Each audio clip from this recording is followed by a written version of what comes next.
This is going to be an intro about how I actually got into the whole marathon thing. You're more than welcome to skip it onto the next part where I actually talk about my training, my gear, my preparation, the marathon itself, my injuries, that kind of stuff. For context, I am not a consistent runner. In the past, I used to use running as a form of cardio to help me lose weight. And then came a time then I stopped running altogether. I also read a book, Comfort Crisis, where it suggested that running is not essentially beneficial for our bodies, especially when we run long distances. It has a huge impact on our knees, and it actually causes a lot of injuries from overusing the muscles in our bodies. So I kind of had a big sigh of relief. It's like, oh, I no longer need to get involved in the running and whatsoever. But then I got a notification on my Apple Watch, and it's like, oh, limited challenge edition, complete a 5K run on this day and get a limited challenge badge. And I was like, oh, I like all these kind of things. So I did a 5K run and it felt so good. And I was like, oh my God, I forgot how amazing running actually feels. I had a trip planned to Norway in August, and I was gonna do like a hike. And I was like, okay, I gotta get my endurance up. So I would occasionally run a little bit, but again, like I wasn't considering the marathon at that time. After my Norway trip, I was going through a lot of things and I was like very stressed out, and I was like, oh, I'm gonna go for a run to help me with my stress levels. And again, it felt so good to clear my head and that kind of stuff. And I was like, oh my God, running feels amazing. So running was kind of like a way for me to ease the stress, nothing really crazy. I got back into dating a little bit, and I went on a date with this guy, and afterwards we were talking about something, and at a time I was kind of getting obsessed about Norway, and I had a plan of going to Norway in winter. And he mentions that there's a marathon happening in Norway in winter, and he said that it's probably going to be very cozy with twinkle lights and stuff. And the word cozy, I love all things cozy. So after I heard word cozy and Norway, that combination kind of clicked. But the fact that it was happening in winter, 300 kilometers north of Arctic Circle, didn't really register in my brain. So I was entertaining the idea a little bit. It was October when I started thinking about it. So I think the fact that it was happening in Norway and me wanting to go to Norway in winter, it kind of aligned and gave me somewhat of a push to consider this. I wasn't too serious in the beginning, and I decided that I would just go and see how I feel. It was running and stuff. Mind the temperatures was only +5, +7, +15, so it was still quite comfortable. And I did my first 11 kilometers. I think it was like probably +15, and I was like, oh, this is great, I can do it. So then I was kind of like getting a little bit more serious with that, and then I decided to sign up for a 10K. At a time, it seemed like it was a very smart decision, wasn't pushing myself too much. So I started training and taking it a little bit more serious, and I started running, and then the temperature started going down. And to be honest with you, I was completely nervous before every single run. But then I realized that every run that I've done before was preparing me onto the next. And I did like my longest run was afterwards about 13 kilometers, and it was like in snow. It was around -6 to -7, I think, maybe -10. I think it was maybe -10, but anyway, I was like, oh my God, this feels like way too easy. I signed up for 10, but I'm running long distances. And that is when I decided to change to 21 kilometers. When I started training for marathon, I'll be honest with you, I used ChatGPT. I didn't hire a trainer. I wasn't really consistent, athlete or anything like that. I would just work out for the purpose of being like mobile and healthy. Like it wasn't for the purpose of losing weight or being in shape. I just considered working out as something that's going to keep me healthy. So ChatGPT created me a plan, and I kind of started using that plan. But what I didn't really take into consideration is that you do not just run when you prepare for the marathon. You also need to do strength training. You also need to do mobility. You also need to work on your joints, tendons, that kind of stuff. So unfortunately, because the temperatures were getting really, really cold where I live, and it was getting also slippery, I couldn't run inside.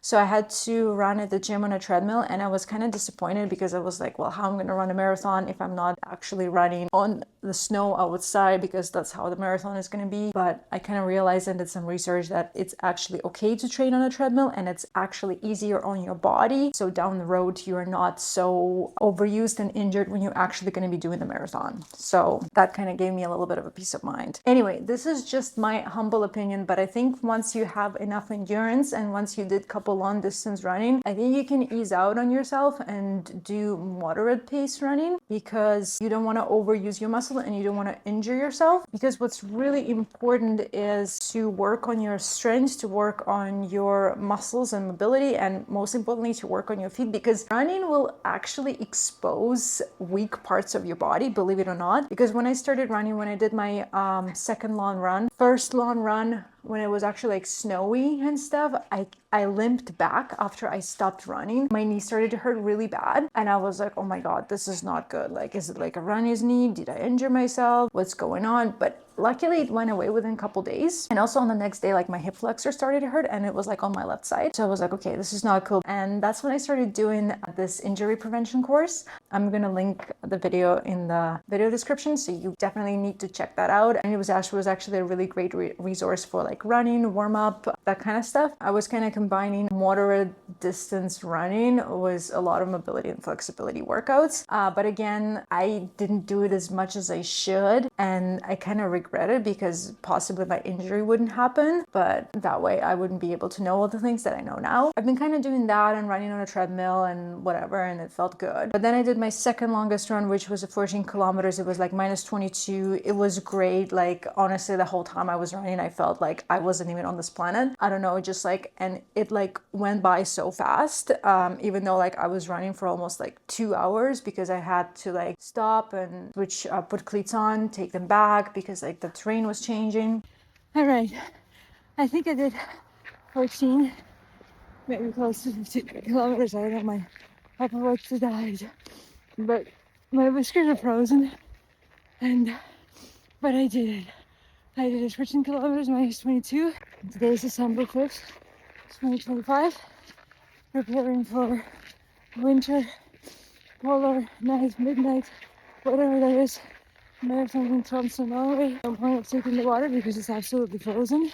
When I stopped, I noticed that my ankle wasn't feeling that well. And I was like, okay, that's weird. But I assumed that it would be kind of like with my knee, it would just go away. And funny enough, it also was on my left side. So I kind of realized that my left side is probably weaker than my right one. And again, I kind of brushed it off, put some ice. I was like, whatever, not a big deal, will go away. I actually was limping and I couldn't run for about 2 weeks.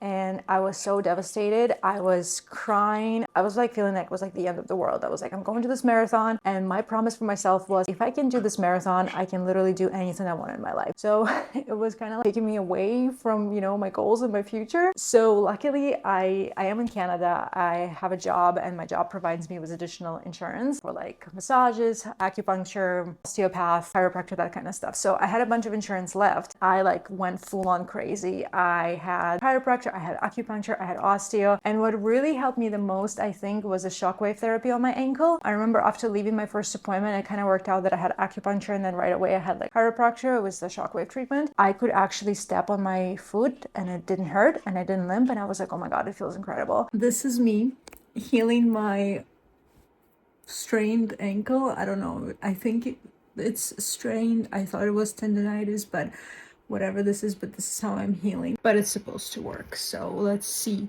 I had a chiropractor today. I had acupuncture today.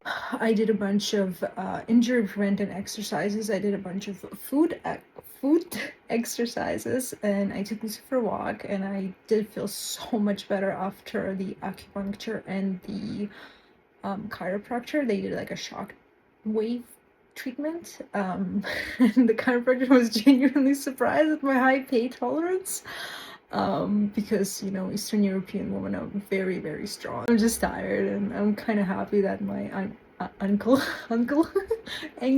is doing better and I can walk a little bit better. So that's definitely reassuring, and I'm hoping to do a run on Monday and then maybe some kind of like elliptical cardio and like some kind of workout at the gym on Sunday, so I still do some kind of exercises and don't lose my fitness, so to speak.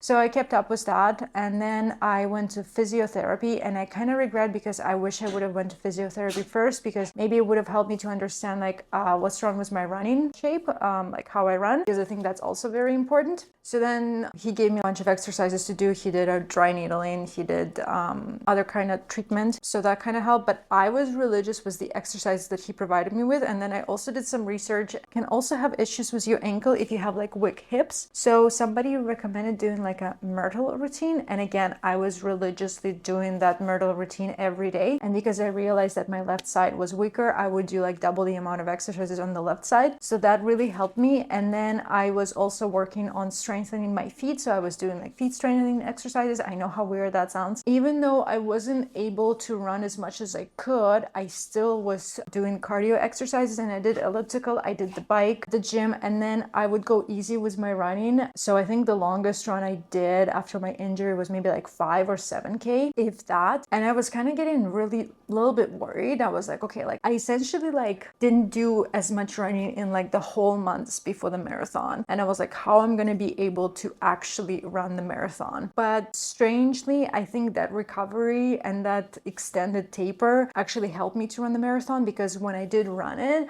I didn't stop at all. My ankle surprisingly didn't hurt at all, like during my run or after. I had a little bit of a weird feeling, but I kind of just like regulated myself and it went away. And also what I did that I think was like really important, especially if you are going through injury, I actually promised myself, and I would have done it if my pain persisted, that if the pain would be unbearable, I would stop and I would not do it. And I think that kind of gave me peace of mind and comfort that, you know, like it's okay to stop and it's okay not to not do it, and we still take care and love our body. When I was running, I didn't really pay a lot of attention to warm up prior to my running and then stretching and stuff. So I think that is really important. I think that's probably also what caused my injury, is that my muscles were tight and overused and I didn't give them enough break. The other thing that before the marathon, what I did is I actually made sure that my app that I will be using was working and was comfortable for me to use with my phone. So for example, that was like Nike Run app, because I couldn't use my Apple Watch. I knew it just like wouldn't last the whole marathon. And also I read that it's important to kind of like nourish your body while you're running, so you can keep up and have the energy levels necessary for that. So I actually would take like energy chews with me on a treadmill and I would chew them. And I'm sure people thought that I was like completely crazy, but that kind of helped me to get comfortable that, okay, like I can actually, you know, have a bite of something and run, because again, I've never done that before. And I was like, I don't want to choke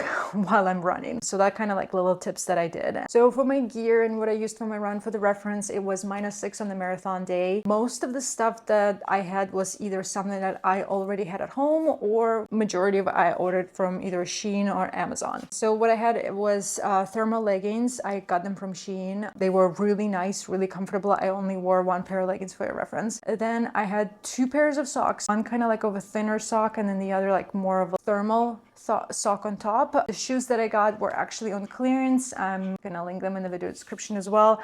They're trail running shoes. When I went to the sport check here and I asked them like if you can recommend running shoes for winter running, they looked at me like I was crazy. They suggested that, you know, trail running shoes would be okay, and that's kind of what my research confirmed. So the running shoes were great, but I also had cleats, and I actually wore cleats on the marathon, and I'm glad that I did, because there were a couple, like it was essentially like packed snow, but some parts was still kind of slippery and sketchy, and most of it was snow. So I was very glad that I wore it, because it kind of gave me like peace of mind, because I didn't want to like trip and fall. So I had like a windproof jacket, essentially like a windbreaker. It was very light, but I was like comfortable and I wasn't cold, I wasn't warm. Like obviously I was getting sweaty, but I wasn't getting like wet and, you know, freezing and stuff. So I had like a sports bra, I had a t-shirt, and then I had a thermal lawn sleeve, and then I had this jacket, and then I had my windbreaker. And then I thought that I would be cold, but I kind of made a mistake. I had like a neck warmer, and then I had a buff, and then I had an ear warmer, and I had a head,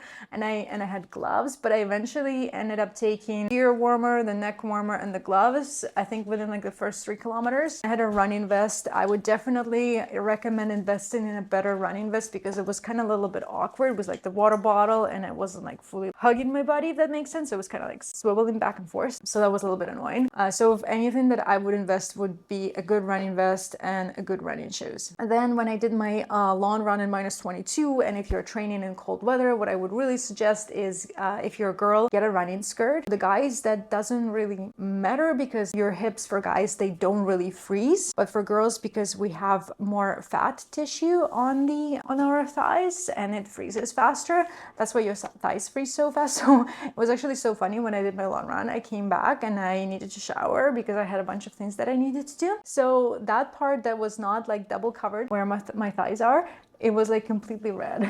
So it was funny to see like how everything was like normal and this one was just like red. And like on the back there was like my jacket, and you could see it was like going like this on the back, like a clear line, but it was like normal and frozen. So running skirt, I got it off Amazon, and it's definitely something that I would invest in. And I tried running in it like when I was in Tromsø. It was a couple days before my marathon. I figured out like check how things are, and I did like 1.5 kilometers or something, and it was like very comfortable, very convenient. So definitely something to consider, even if you like don't run but you like wear leggings and you notice that your thighs freeze, or like say for example you go like, I don't know, ice skating or do any kind of winter sport. I think that'll be quite beneficial. So I sustained a couple injuries when I was running. As I said, like I used acupuncture, osteopath, massage, chiropractor, physio, that kind of stuff. Also what helped me, again, this is just my body and this is just my research, but I was doing exercises even when I was hurting a little bit, but I wasn't doing exercises to the point that they would actually like make my pain worse. I was able to do those exercises and there was not a lot of pain, or it was just uncomfortable. I think it's important to differentiate and understand your body, is that when you're injured,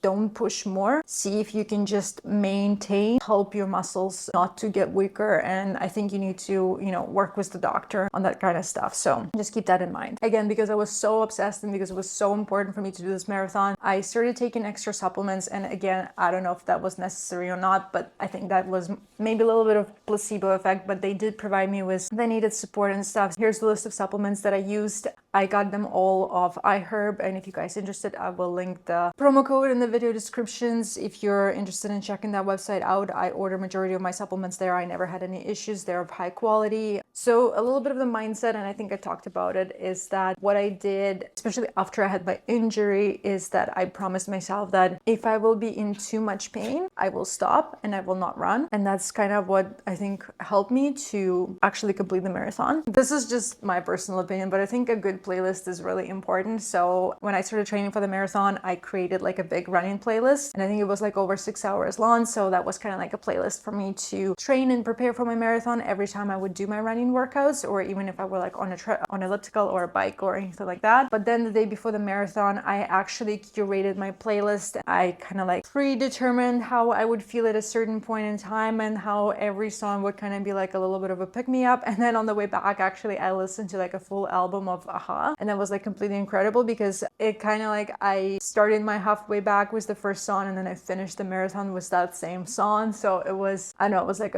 almost a cathartic feeling. I don't know, it was just like really incredible, and I love listening to music. So don't underestimate the power of a good playlist, because it can pick you up and, you know, kind of motivate you to move forward. So make sure that you listen to something that aligns with you. So I would definitely devote time on that. But again, everybody's different. I know some people actually don't like listen to music, or they like listen to audiobooks, so you do you. On the marathon day, that's an interesting story. The day before the marathon, I actually injured myself. I hurt both of my knees. I was at the museum, and what's the worst thing that can happen in the museum? Obviously something can. There was like an installation of northern lights, and there was like a half sphere on the floor, and it was dark and I couldn't see it, so I tripped and fell and hit the inside of my knees. But thankfully it was like more like a fatty soft tissue, so I don't think like I fractured anything. It was just like sore, but I was just like, oh my god, this is like literally the last thing that I need. And then I was like doing the reindeer feeding, and the reindeer hit me with its antlers under my lip, and I was like, oh my god, this is like such a horrible day. And then I get to my Airbnb, and the two guys that were like heating up oil in the frying pan, they ended up setting it on fire, and we put down the fire, but I had my potatoes on the stove,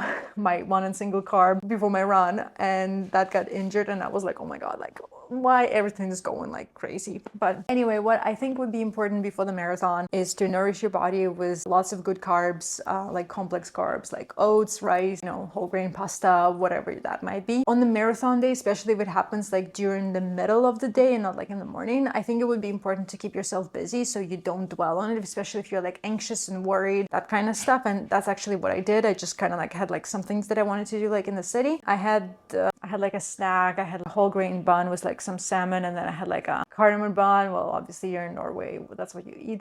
And then I think they had some brunost and strawberries, and then some tea. And then what I would really suggest is, once you get to your marathon, I traveled by myself, so I didn't really have like anybody to help me with that kind of stuff, but I wish I would have got there a little bit earlier, so I actually had time to like, you know, properly warm up, you know, change, that kind of stuff. But by the time I got there, by the time I changed, by the time I went to like use the washroom, there was like a huge lineup. I dropped off my things, I started warming up, and I think I only had 2 minutes before I had to be at the start line. And I was like, oh my God, like everything is happening so fast. So I didn't really warm up as much as I wanted to.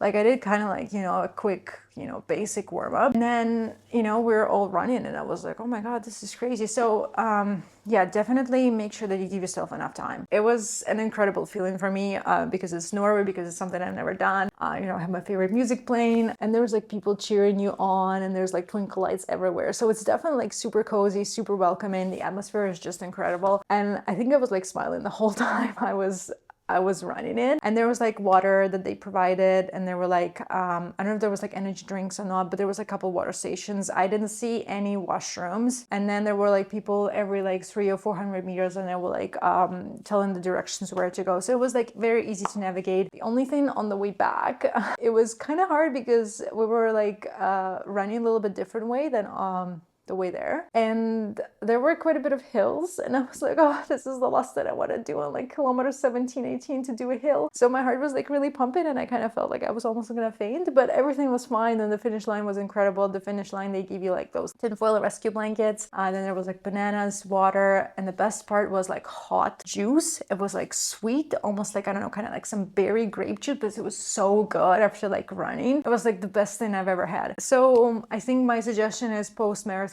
make sure that you hydrate, make sure that you eat something quick, kind of like replenish your energy, make sure that you take that blanket because your body actually worked really hard to maintain the temperature, whether you're running in summer or in winter, or it doesn't matter what kind of weather it is, but you need that blanket just to regulate your body. I think also what is really important is to share your accomplishment with the loved one or with someone that you care and who's been like following you in this journey. I think that was like kind of like really nice when you have somebody to share that with. So make sure that you do that. And the question is will I do more marathons? I think I will. I think I'm actually gonna try and aim to do a full marathon in a couple years again in Tromsø, because you are running through the mountains and the views that you get are absolutely incredible. But yeah, that would be the end of this video. I hope you guys enjoyed it. Let me know if you have any questions, any comments, anything like that. I'll do my best to answer them. If there's gonna be enough questions, I can make another follow-up video.